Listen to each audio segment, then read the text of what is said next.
आज हम बात करेंगे पामष्टी की। पामष्टी में हम एक ऐसी लाइन की बात करेंगे जिसे कि बहुत ही बढ़ा चढ़ा करके इसके बारे में कहा गया है कि यह अच्छा नहीं है, यह बहुत ही बैड योग है, बहुत ही खराब लाइन है। लेकिन आपको हम जन्म कुंडली और हस्तरेखा दोनों के कॉम्बिनेशन को लेकर के बताएंगे कि यह कब खराब होता है और कब ये अच्छा योग है, बहुत ही अच्छी लाइन है। तो जब भी चंद्र पर्वत से कोई रेखा, ये हमारा चंद्र का पर्वत है, यहां से कोई रेखा अगर शुक्र पर्वत की ओर जा रही है, चाहे छोटी हो या बड़ी हो, तो इस तरह से अगर कोई भी रेखा अगर शुक्र से चंद्र को या चंद्र से शुक्र को अगर जोड़ रही है, तो अगर यह रेखा बहुत ही साफ है, स्पष्ट है, दोष मुक्त है, किसी भी तरह का इसमें और जो लाइन है ग्रीड नहीं है, तो यह बहुत ही सुंदर योग है। यह बतलाता है कि जन्म कुंडली में हमारे जो शुक्र ग्रह है उसका चौथे स्थान में होगा या फिर जो चंद्रमा है उसका जो है प्लेसमेंट है वह 7वें स्थान में होगा। तो शुक्र का चौथे भाव में होना बहुत ही अच्छा योग कहा गया है जन्म कुंडली में। और जो चंद्रमा है उसका भी 7वें भाव में बहुत ही अच्छा चंद्रमा है, 7वें खाने में बहुत ही अच्छा रिजल्ट देता है।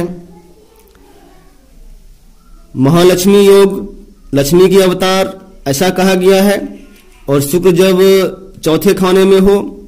तो उसे घर मकान वाहन का सुख, ऐशो आराम का जो भी लग्जरियस जो लाइफ होता है उसका जो सुख सुविधा का जो भी साधन होता है उसे बहुत ही आसानी से, बहुत ही इजी वे में उसे मिल जाता है। और जो नगद धन होता है वह भी अच्छा खासा इनको आता है, दोनों ही स्थितियों में, चाहे चंद्रमा 7वें खाने में हो चाहे शुक्र चौथे खाने में हो। यह खराब कब होता है? जब इसमें राहु का प्रवेश हो जाए, जब शुक्र का या चंद्रमा का जो कॉम्बिनेशन है, कॉम्बिनेशन बहुत तरह से बनता है। जो शुक्र है या चंद्रमा है उससे दूसरे खाने में या फिर 12वें खाने में कोई ग्रह हो तो वह भी एक कॉम्बिनेशन के जैसा ही प्रभाव देता है। या फिर शुक्र या चंद्रमा से पहले खाने, 5वें खाने और 9वें खाने में अगर कोई भी ग्रह हो तो वह भी उसको प्रभावित करता है। तो कहने का मतलब है कि यह जो शुक्र का चौथे भाव में और चंद्रमा का 7वें खाने में अगर अकेला हो तो यह बहुत ही एक राजयोग के समान फल देता है। लेकिन इसमें अगर इसके अर्थात इसके प्रभाव में अगर राहु या फिर मंगल, इस लाइन को पामष्टी में वाइलेसेविया के नाम से जाना जाता है। इसे हिंदी में कहें तो शराब की रेखा,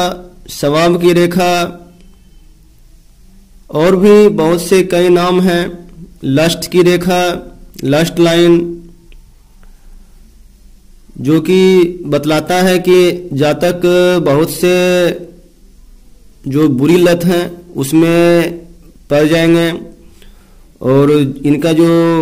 प्रेम संबंध है वह बहुत ही जो लोअर क्वालिटी का जो व्यक्ति है उससे इनका संपर्क होगा।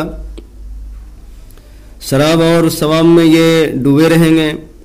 लेकिन ये तब फलित होता है जबकि इसके साथ में राहु का कॉम्बिनेशन या फिर मंगल का और बहुत हद तक अगर चंद्रमा और शुक्र अगर एक साथ हो तो यह भी उसे उस ओर लेके जाता है।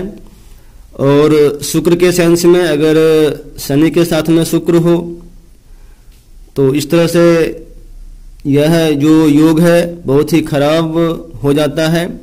और जातक जो है बहुत से बुरे लत की ओर,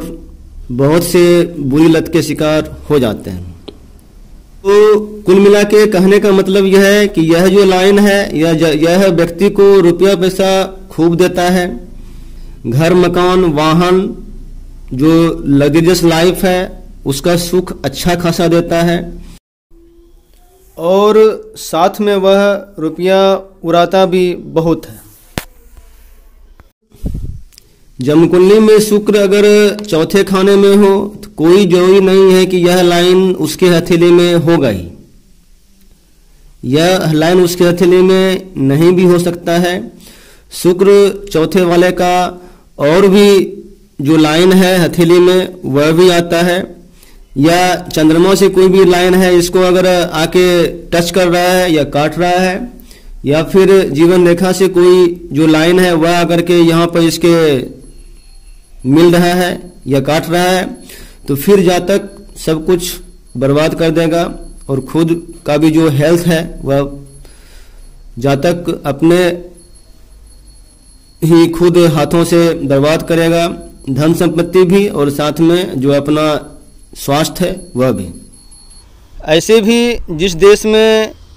गुटखा है, पान मसाला है, उसके जो प्रचार प्रसार हैं इतने बड़े बड़े सितारे से जहाँ करवाया जाता हो